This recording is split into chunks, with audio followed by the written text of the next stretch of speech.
저희는 지금 2018년도를 들어오면서 창세기 1장부터 시작해서 가스펠 프로젝트라는 그러한 교재를 선택했고, 그리고 그 주제에 맞춰서 계속 말씀을 살펴보고 있습니다.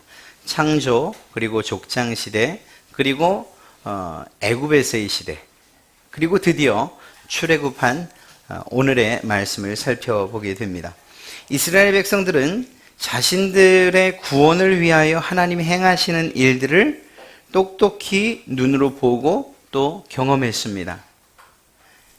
애굽에서, 이집트에서 10가지 재앙을 통해서 하나님이 어떻게 선택한 이스라엘과 그리고 애굽을 구분하시는지, 또 어떻게 심판하시는지, 그리고 어떻게 자신의 백성들을 보호하시고 사랑하시는지 10가지 계명들을 통해서 봤습니다. 무엇보다 하나님을 대적하고 또 하나님의 자리에 있던 이집트의 신들을 정말 확실하고 그리고 깨끗하게 정리하시는 10가지 재앙들을 살펴봤습니다.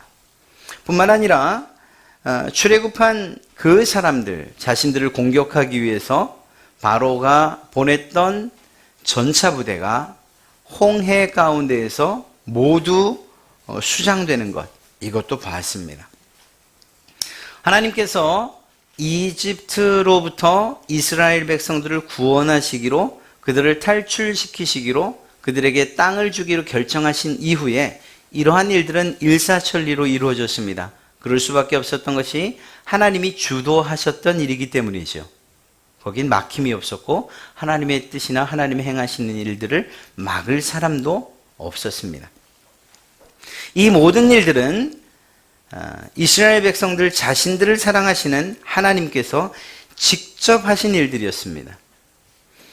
그렇게 홍해를 사이에 둔 채 드디어 광야길로 접어들게 되는 것이죠. 정말 안타까운 것은 홍해 사건의 흥분이 채 가라앉기도 전에 광야길 그곳에서 이스라엘 백성들의 문제가 발생하기 시작합니다. 그리고 오늘 우리는 이스라엘 백성들이 세 곳에서 광야를 떠나서 시내산까지 이르기, 그 시내산 사이에 세 곳을 거쳐가는데 그 세 곳에서 있었던 일들, 이스라엘 백성들의 문제들을 살피며 또 우리의 신앙에 유익을 삼고자 합니다. 이스라엘 백성들은 홍해를 건넌 다음에 말씀드린 것처럼 세 곳을 거쳐가는데 바로 수르 광야와 신광야 그리고 르비딤이라고 하는 지역입니다. 이 세 곳 토탈, 그래서 다 합해서 시내산에 이르는 것이 3달 3개월 만에 시내산에 이르게 됩니다. 그러니까 지금 말씀드리는 이 세 가지 사건은 적어도 이 3개월 안에 일어난 일이라는 것이죠. 이스라엘 백성들이 하나님의 그 놀라운 일들을 보고 홍해에서 자신들을 구원하신 그 놀라운 경험을 하고, 그리고 미리암과 여인들이 하나님을 찬송하고 하나님의 놀라우신 일들을, 그 업적들을 시로서 노래로서 이렇게 외치고 그리고 찬양한 이후에 얼마 지나지 않아서 일어난 일들이라는 것입니다. 홍해를 건넌 이스라엘 백성들은 3일 길을 가게 됩니다. 3일, 단 3일. 그래서 이르는 곳이 바로 수르 광야입니다. 그런데 그곳에서 이들이 난관에 봉착을 하게 되는데 그것이 무엇이었는가 하면 마실 물을 구하지 못한 것이었습니다. 그러다가 그곳에서 마라라는 곳을 만나게 되고 그곳에서 물을 마실 수 있게 되었습니다. 하지만 안타깝게도 마라의 물이 쓴 물이어서 도저히 사람이 마실 수 없는 그런 물이었다는 것이죠. 이러한 상황이 되자 물을 마실 수 없다는 이 사실 때문에 이스라엘 백성들이 원망을 하기 시작합니다. 우리는 도대체 무엇을 마셔야 되는가? 라는 이러한 문제, 이러한 질문을 하며 모세를 원망하기 시작하고 또한 하나님을 원망하기 시작하죠. 하나님께서는 이 문제를 해결하십니다. 모세에게 나무 토막 하나를 지정하시고 그리고 그것을 마라의 물에 던지게 합니다. 참 감사하고 놀랍게도 그 썼던 물이 마실 수 있는 단물로 변화하게 되죠. 그렇게 해서 이 마라라는 지역에서의 사건이 끝납니다. 그리고 그들은 다시 길을 갑니다. 그렇게 출애굽한 지 2달 반쯤 지나서 이제는 신광야라고 하는 곳에 이르게 됩니다. 그런데 이곳에서도 백성들이 처음 했던 일이 무엇이냐? 원망하는 것이에요. 성경이 이것을 기록하고 있습니다. 출애굽기 16장 3절 말씀을 보면 우리가 이집트에서 여호와의 손에 죽었더라면 좋을 뻔했습니다. 거기서 우리는 고기와 빵을 배불리 먹을 수 있었는데 당신들이 우리를 이 광야로 끌어내어 우리가 모조리 굶어 죽게 되었습니다. 이젠 먹을 것이 없다고 원망하고 또 불평하기 시작합니다. 하나님께서는 이 문제를 어떻게 해결하셨는가? 40년 동안 먹게 될 양식을 내려주십니다. 하늘의 신령한 양식, 만나를 내려주신 것이죠. 만나뿐만 아니라 메추라기도 내려주셨어요. 그래서 먹을 문제는 해결됩니다. 그리고 다시 그들은 길을 갑니다. 가다가 만난 곳이 르비딤이라고 하는 곳입니다. 오늘 우리가 함께 읽었던 말씀이죠. 놀랍게도 그곳에서도 백성들은 똑같은 반응을 보입니다. 모세에 대해서 원망하며 말하는 거죠. 오늘 읽었던 3절의 말씀인데요. 당신이 어찌하여 우리를 애굽에서 인도해내서 우리와 우리 자녀와 우리 가축이 목말라 죽게 할 작정이냐? 우리가 목이 너무 마르다. 여러분, 마실 물이 없어서, 먹을 양식이 없어서, 그리고 또다시 마실 물이 없어서 그들은 먹고 마시는 것으로 인해서 불평하고 원망하는 것을 보게 됩니다. 이스라엘 백성들의 반응이 한결같지 않습니까? 원망과 불평. 도대체 이들은 왜 원망하고 불평하고 끊임없이 그 일들을 반복해 갔던 것일까 하는 것을 좀 생각해 볼 필요가 있습니다. 먼저 그들의 입장에서 생각해 보면 그럴만도 하지요. 어찌됐거나 노예로 있기는 했지만 그렇게 힘든 고역을 다 치르고 그리고 그 일을 하고 난 이후에는 집이라는 곳, 그것이 어떤 곳일지 모르지만 그곳에 가서 쉴 수도 있었고 그래도 먹고 마시는 것 손 뻗으면 먹고 마실 수 있었을 것입니다. 그러한 불편함이 없진 않았을 거예요. 이러한 당장의 불편함 때문에 그들이 원망하고 불평했다. 이 틀린 말은 아닐 것입니다. 애굽에서 가지고 나왔던 음식물이나 혹은 음료도 다 소진됐을 테니 말입니다.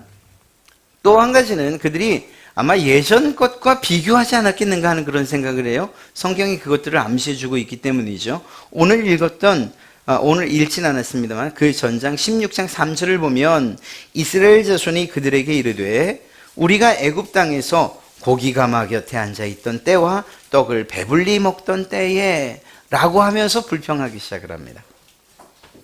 또 같은 내용을 민수기에서 이렇게 이야기합니다. 민수기 11장 5절에는 우리가 애굽에 있을 때에는 값없이 생선과 오이와 참외와 부추와 파와 마늘을 먹은 것이 생각나거늘. 그러니까 이스라엘 백성들이 불평하는 그 바닥에는 애굽에서 먹었던 것들, 이집트에서 먹었던 것들이 생각나는 거예요. 그런데 이들은 사실은 자신들의 상황이나 그때의 그 상황을 왜곡하고 있죠. 어떤 면에서요? 마치 그곳에서는 너무나도 편안하게 원하면 얼마든지 언제든지 먹을 수 있었던 것처럼 이야기를 하고 있어요. 정말 그랬을까 생각해 보면 그렇지는 않았을 것입니다. 떡을 먹고 싶을 때, 고기를 먹고 싶을 때, 또 혹은 생선이나 오이, 참외, 그들의 말처럼 값없이 먹을 수 있었느냐? 그건 아니었던 거죠. 왜냐하면 그들의 신분이 그랬기 때문입니다. 종처럼 노예처럼 부려지는 상황에서 그들이 마음껏 배부르게 값없이 먹었다라고 하는 것은 단지 그 상황을 추억하는 거예요. 그 이유는 무엇인가 하면 지금이 너무 힘들다는 것을 더 극대화하고 그리고 더 확실하게 표현하고자 하는 그러한 뜻이었겠지요. 이집트에서 그렇게 살지 못했는데, 이집트에서 그런 대우를 받지 못했는데, 그러나 지금보다는 낫다는 것을 이렇게 표현하고 있는 것 같습니다. 예전 것들과 비교하니 지금이 터무니없이 힘들고 그리고 부족하고 모자른 거예요. 이러한 외적인 이유들 때문에 아마 그들은 불평하고 원망했을 겁니다. 그러나 더 근본적인 이유를 우리는 성경에서 살펴볼 수가 있어요. 그것이 무엇인가 하면 오늘 여러분들과 함께 읽었던 7절의 마지막 부분입니다. 그들이 여호와를 시험하여 이르기를 여호와께서 우리 중에 계신가 안 계신가? 바로 이것이 이스라엘 백성들이 불평하고 원망했던 가장 근본적인 이유라고 할 수 있습니다. 다시 말하면 이스라엘 백성들은 하나님을 신뢰하지도 않았고 하나님께서 자신들을 향해 가지고 있었던 계획들에 대해서는 아예 생각조차 하지 않았다는 것을 이야기하는 것입니다. 여러분, 하나님의 뜻은 이스라엘 백성들을 구원함에 있어서 분명했어요. 그분의 계획은 완전했어요. 하나님께서 무엇이라고 말씀하셨습니까? 내가 너희와 함께 광야에 있을 것이다. 그러니 나를 신뢰하고 나를 의지해라. 내가 너희의 필요를 모두 공급하겠다. 이것이 하나님의 뜻이었고 계획이었어요. 그리고 실제로 하나님은 그 모든 일들을 이루셨어요. 여기에서 생기는 시차를 가지고 우리가 문제를 삼을 수는 없을 것입니다. 하나님께서 너무 늦게 공급하신 것 아닙니까? 이스라엘 백성들이 불평하고 원망하기 전에 그들에게 공급해 주시면 되는 것 아닙니까? 여러분, 오늘 이 이야기에서 이스라엘 백성들이 하는 그 일들에 대해서 너희가 여호와를 시험하고 있구나라고 이야기했습니다만 사실은 하나님께서 이스라엘 백성들을 테스트하고 있었다는 사실을 기억해야 됩니다. 왜냐하면 하나님께서 그들에게 공급하실 것들을 계획하지 않으셨거나 생각이 없으셨는데 그들이 때를 쓰고 원망하고 불평하니까 마지못해 하나님이 그들에게 그들의 공급을, 그들이 필요로 하는 것들을 채워주신 것이 아니기 때문이에요. 이 세 가지 사건에서 모두 하나님은 이미 준비하고 계셨어요. 마라의 사건만 봐도 그렇습니다. 마라에서는 쓴 물이 단물이 돼서 그들의 갈증을 해소했다, 이렇게만 생각할 수 없어요. 왜냐하면 27절 말씀을 보면 마라에서 먹었다라는 말이 오히려 나오지 않고 27절에서 그들이 갈증이 해결되는 것을 볼 수 있기 때문입니다. 26절에서 22절부터 15장 22절부터 25절 사이에 마라의 샘물, 마라의 물이 달아진 것을 가지고서 그들이 그곳에서 목을 축였다 혹은 그것으로서 갈증을 해소했다 이렇게 이야기하지 않고요. 오히려 27절에서 그들이 엘림에 이르니 거기에 물샘 12과 종려나무 70그루가 있는지라 거기서 그들이 그 물 곁에 장막을 쳤다 이렇게 이야기하고 있습니다. 무슨 말인가 하면요, 하나님께서 마라의 쓴 물을 그들 앞에 두신 것은 그 일을 통해서 그들에게 목을 축이게 하시고자 함이 아니었다는 거예요. 그리고 오히려 하나님의 뜻은 분명하게 26절 후반부에 나와 있습니다. 무엇이라고 말하는가? 내가 애굽 사람에게 내린 모든 질병 중 하나도 너희에게 내리지 아니하리니 나는 너희를 치료하는 여호와임이라. 바로 이 사실을 마라에서 깨닫기를 원하셨던 거예요. 그들의 목축임은 하나님께서, 그들의 갈증의 해소는 하나님께서 엘림에서 약속하고 계셨던 거예요. 준비하고 계셨어요. 풍성한 물이 있는 오아시스에서 그들은 장막을 치고 거기서 물 걱정 없이 지냈다는 이야기입니다. 하나님께서 그 마라의 쓴 물을 만나게 하신 이유, 그곳이 꼭 써야 될 이유가 없잖아요. 하나님께서 그런 정도를 모르시는 분도, 능력이 없는 분도 아닌데 굳이 마라의 그 물을 쓰게 하시고 그 쓴 물을 만나게 하실 이유가 없이 엘림으로 바로 끌고 가실 수 있으셨잖아요. 그러나 하나님께서 계획하고 의도하신 것은 무엇인가 하면 쓴 물이 단물이 되는 것, 이렇게 변화되어지는 것, 죽을 것이 살게 되는 것, 질병이 고쳐지는 것, 바로 내가 치료하는 하나님이라는 사실을 이 마라에서 깨닫게 하시고자 하는 그러한 하나님의 뜻이 있었다는 것입니다. 만약에 이스라엘 백성들이 이러한 하나님의 뜻을 알았더라면 불평과 원망으로 마라의 물을, 그 쓴 물을 그 불평과 원망으로 대하진 않았지 않았겠는가. 하나님께서 의도하고 계신, 하나님께서 우리와 함께 계시고 하나님께서 베풀어 놓으신 이 일들이 내게 어떠한 가르침과 어떠한 교훈과 또 무엇을 테스트하려는지에 대한 이러한 하나님 편에서의 생각을 조금이라도 했더라면 그들은 그냥 터무니없이 불평하고 원망하는 일부터 시작하지는 않았을 것이라는 거죠. 여러분, 오늘 이렇게 질병을 이야기할 때에 하나님께서 분명히 선을 그어서 이야기해요. 그냥 단순하게 질병이 아니고요. 내가 애굽 사람에게 내린 모든 질병 중 하나도 너희에게 내리지 아니하겠다. 이렇게 말씀하고 계셔요. 애굽에서, 이집트에서 일어났던 모든 일들과 하나님께서 단절하시겠다는 거예요. 그 모든 그 피해로부터 지켜주시고 보호해 주시고 오히려 그것이 너희에게 해를 입혔다면 내가 그것을 고쳐주고 회복해 주겠다고 하는 하나님의 뜻이 있는 거죠.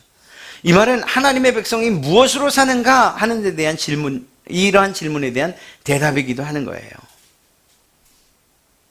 하나님의 백성은 하나님의 능력으로 사는 것이고 하나님의 그 사랑과 은혜로 사는 존재들이라는 것입니다.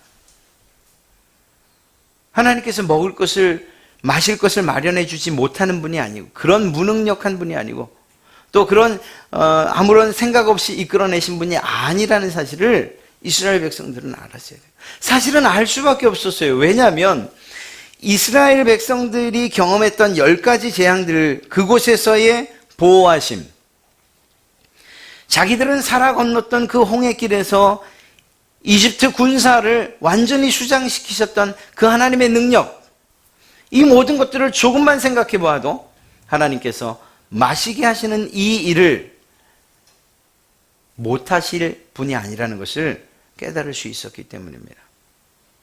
안타깝지만 마라에서의 테스트는 통과하지 못합니다. 두 번째 시험의 장소로 가는 것이죠. 바로 신광야입니다. 신광야에서의 원망은 우리가 굶어 죽겠습니다. 우리 굶어 죽을 것 같습니다. 라는 것으로부터 시작되죠. 그리고 말씀드렸던 것처럼 이집트에서 먹었던 모든 것들을 회상하기 시작합니다. 그것들을 충분히 누리지 못했을 것이 뻔한데 그럼에도 불구하고 그것들을 회상하며 오히려 하나님을 원망하기 시작합니다. 그리고 이야기하는 그 주된 내용은 무엇인가 하면 하나님이 우리와 계신 건 맞냐 이거예요. 하나님이 우리와 함께 계시다면 우리로 하여금 이렇게 굶게 하시겠는가? 하나님께서 함께 하신다면 내게 이런 문제가 생겨야 되는가? 이런 가장 기초적인, 가장 기본적인 문제가 하나님이 이것을 해결하실 능력이 없으신 분인가 하는 하나님을 향한 불신으로 인하여서 그들은 원망하고 불평하기 시작한 것입니다. 놀랍게도 하나님은 이 일에 대해서 만나를 내리시고 메추라기를 지면에 쌓이게 하시는 방식으로 먹이고 또 고기도 먹이셔요. 이스라엘 백성들이 원하는 것들을 다 제공해 주신다는 것입니다. 하나님께서 다른 어떤 조치를 취하지 않으세요? 물론 첫 번째도 두 번째도 말씀하신 건 있어요. 분명한 목적을 가지고 말씀하신 게 있어요. 앞에 마라에 쓴 물에서도 너희가 내 계명을 그리고 규례를 순종하면 이라고 말씀하시고요. 두 번째 만나 사건에도 그들이 순종해야 될 몇몇 가지 조건들을 제시하셔요. 안식일에는 거두지 말아라. 안식일에는 내가 만나를 내리지 않을 것이니까 거두지 말아라. 대신 안식일 전날에 이틀치를 거두어라. 매일매일 거두는데 욕심 부리지 말아라. 내가 다음 날도 내려줄 테니까 내일 혹시 내리지 않을까 걱정돼서 이틀치를 거두거나 하진 말아라. 분명히 하나님이 어떤 조건들을 제시하셔요. 이틀치를 거뒀던 사람들은 어떻게 되죠?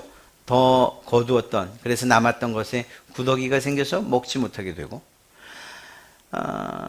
안식일 전날 이틀치를 거둬야 되는데 잊어서인지 아니면 무시해서인지 거두지 않았던 사람들은 그 다음날 안식일에 먹지 못하는 일들이 발생하게 되죠. 이러한 기본적인 것, 그러나 그 기본의 중심에는 하나님의 말씀에 대한 순종이 담겨 있어요. 자, 이러한 조치를 취하신 이후에 그리고 드디어 세 번째 장소로 옮겨가게 됩니다. 그것이 바로 르비딤이죠. 르비딤에 도착한 백성들 역시 모세와 다투기 시작합니다. 이유는 물이 없다는 이유였습니다. 모세는 이러한 자기와 싸우자고 달려드는 이 이스라엘 백성들을 향해서 너희가 어찌해서 나와 다투냐? 너희 혹시 하나님을 시험하는 것 아니냐? 이러한 이야기로 그들의 그 이야기와 요청에 반응을 하죠. 그러나 하나님은 이렇게 말씀하셔요. 조금 더 가서 내가 너에게 지시하는 시내산 호렙산의 바위를 쳐서 물이 나게 해라. 그것으로 백성들이 먹고 마시게 될 것이다. 여러분, 이때에도 하나님께서 이 지팡이로 친다고 할 때에 너의 지팡이로 그냥 치라고 말씀하지 않으세요. 나일강을 쳤던 그 지팡이라고 분명하게 이야기를 하고 계신 것을 알 수 있습니다. 5절 후반부를 보면 나일강을 치던 내 지팡이를 손에 잡고 가라 라고 이야기하시죠. 하나님은 끊임없이 말씀하시는 거예요. 하나님께서 이스라엘 백성들에게 베푸신 내가 내 백성을 어떻게 다루는지를 좀 기억하라는 거예요. 이 지팡이가 모세가 들었던 그 지팡이, 모세가 치는 이 지팡이가 이집트 사람들에게는 멸망과 사망의 지팡이요, 그리고 저주의 지팡이였지만, 그러나 너희들에게는 생명, 물이 터지고 너희를 살리는 그러한 지팡이로 사용되지 않느냐라는 사실들을 끊임없이 이야기해 주시는 거예요. 이 말은 무엇인가 하면, 애굽에서 내가 너희를 보호하지 않았냐? 내가 이곳에서도 너희를 보호할 것이라는 거예요. 하나님의 마음은 조금도 흔들림이 없었어요. 그들을 홍해 가운데에서 이집트에서 구원해내신 그분께서 이제 내가 너희를 해방시켰으니 이제부터는 너희가 가나안 땅을 찾아서 알아서 가라, 이렇게 말씀하지 않으셨다고요. 그 광야길에서 내가 끊임없이 너희와 동행하겠다, 내가 너희를 지켜주겠다, 보호하겠다, 공급해주겠다라는 사실을 끊임없이 얘기하시는 거예요. 그리고 실제로 그들에게 모든 필요한 것들을 공급해 주셨어요. 40년 동안 말입니다. 부족하지 않게. 안타까운 것은 그러한 하나님의 마음과 실제 공급하심과는 상관없이 이스라엘 백성들은 끊임없이 원망하고 불평하고 있는 것을 보게 돼요. 다시 말하면 그들의 삶의 문제 혹은 가장 기초적인 공급되어야 되는 그러한 어떤 요소들 때문에, 예를 들면 먹을 것, 마실 것 때문에 원망하는 것은 아니었다는 거예요. 이것이 제공되고 또 다른 것이 제공되어도 여전히 그들은 원망을 멈추지 않을 것이라는 것을 알 수가 있어요. 실제로 그렇죠? 그들이 고기를 먹고 싶다고 하다가 결국은 어떤 상태로 죽게 됩니까? 메추라기 고기가 이 사이에 낀 채로 죽었다라고 성경은 표현하고 있어요. 그 죽음의 이유는 불평과 원망이었고요. 그러니까 먹고 마시는 것이 해결되어서 하나님께 감사함으로, 그리고 그 하나님께 영광과 찬송을 올려드림으로 나간 것이 아니고 또 다른 불평거리들이 만들어지는 거예요. 하나가 해결되니 또 다른 것들이, 또 하나가 해결되니 또 다른 불평거리와 원망거리들을 만들어내는 것이라고 이야기할 수밖에 없는 것이죠. 그러다 보니 하나님의 뜻도 하나님의 계획도 그리고 만나를 끊임없이 내리시는, 아침마다 내리시는 하나님의 일하심도 성실하심도 그들에게는 아무런 느껴지지 않는 그저 당연한 일로 여겨지고 있었다는 사실을 우리는 알게 됩니다. 이스라엘 백성들이 이러한 하나님의 은혜를 마치 당연한 것처럼 마땅히 누려야 될 자기들의 어떤 자격으로 알고 있다는 것, 이것이 과연 맞는 일인가? 그렇지 않죠. 그들이 어떤 존재였는지를 우리가 알잖아요. 이집트에서 종으로 살던 자들이었잖아요. 노예로 살던 자들이었고, 이집트 사람들의 정책에 따라서 때로는 아이들이 죽기도 하고, 때로는 힘든 고역 가운데에서, 때로는 지푸라기도 주지 않은 채 벽돌을 굽게 하는 이집트 사람들의 뜻에 따라 좌지우지 되던 그런 사람들이었잖아요. 한마디로 이야기하면 소망도 없었던 사람들이고, 그리고 결국은 그 땅에서, 죽음의 땅에서 태어나 죽을 수밖에 없는 존재들이었다는 것입니다.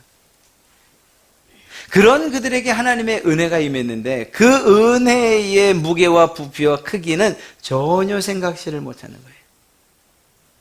단지 지금 펼쳐지고 있는 광야와 그리고 지금 내 입에 들어오지 아니하는 마실 것과 먹을 것, 그것이 없다는 이유로 하나님을 불평하고 원망하는 것. 더 정확하게 말하면 나는 하나님을 신뢰할 수 없어 라는 이 이유 때문에, 하나님이 과연 우리와 함께 계시기나 한가 라는 이러한 생각 때문에 결국은 그들은 불평하고 원망하는 것을 보게 됩니다. 우리가 아직 읽지 않고 또 살피지 않았지만 이스라엘 백성들이 금송아지를 만들어 우상을 만들 때에도 똑같은 내용이 반복되고 있어요. 하나님 앞에가 하나님의 법을 받으려고 하나님과의 그 40일간의 만남, 그 사이에 이스라엘 백성들이 원한 것이 무엇이에요? 우리를 인도하던 모세는 어디 갔고, 우리를 인도하던 신이 어디 있느냐? 그 신을 만들어내라. 이것이 이스라엘 백성들의 요청이었잖아요.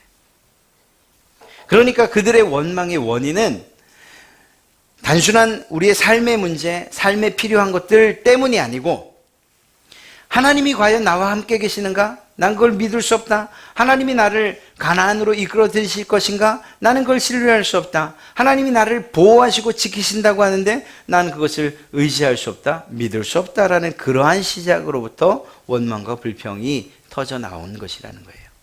자, 이제 이러한 이스라엘 백성들의 불평과 원망, 우리에게로 돌이켜 우리의 모습을 살펴보는 것으로서 마칠까 합니다. 이미 우리는 이스라엘 백성들이 이집트로부터 구원을 받은 것, 해방된 것처럼 이미 예수 그리스도를 믿고 그분이 우리의 구주 되심을 고백하는 것을 통해서 죄의 세력으로부터, 사망으로부터, 영원한 지옥 형벌로부터 구원받은 사람들이에요. 하나님께서 우리를 구원하신 이후에 바로 하늘나라로 들이지 아니하시고 세상에서 더 있게 하셨을 뿐이에요. 그런데 이 세상을 살다 보니까 이스라엘 백성들과 같이 지금 당장 필요한 것이 내게 채워지지 않는 것 때문에, 내가 요청한 그것들이 이루어지지 않는 것 때문에, 좀 심하게 말씀드리면 내가 이 세상 가운데서 살아가며 무너지고 부서지고 깨지는 이러한 모습들 때문에 과연 하나님은 계신가? 라는 이러한 의심을 하고 있는 것 아니냐는 거죠. 그리고 그러한 불신과 의심은 결국 원망과 불평으로 이어져 가게 되는 거예요. 우리는 내가 불평과 원망을 하기 이전에 내가 어떤 존재였고 그러한 나를 하나님께서 어떤 값을 치르고 구원해내셨는가를 생각할 수 있어야 된다니까요. 주님께서 우리를 구원하시기 위해서, 여러분들을 하나님의 백성 삼기 위해서 그분의 가장 사랑하는 예수 그리스도, 그분의 독생자를 십자가에 못 박으시는 일들을 하셨잖아요. 그만큼의 그러한 가치를 우리에게 부여하시고 그 값을 치르시고 우리를 하나님의 백성으로 삼으셨잖아요. 그리고 이 세상, 광야와 같은 세상을 걸어갈 때에 내가 너 혼자 두지 않겠다. 내가 너와 항상 함께 있어. 내가 너와 함께 있으며 너의 모든 필요를 공급할 거야. 우리의 눈에 보이 아니요. 우리 안에 계신다고 약속하셨잖아요. 성령님께서 그렇게 우리 가운데서 역사하신다고. 그리고 그 일들을 초대교회 성령이 임재하심을 통해서 우리에게 확신을 주셨잖아요. 그리고 실제로 우리가 살아가는 가운데 우리 가운데에서 우리에게 힘을 주고 계시잖아요.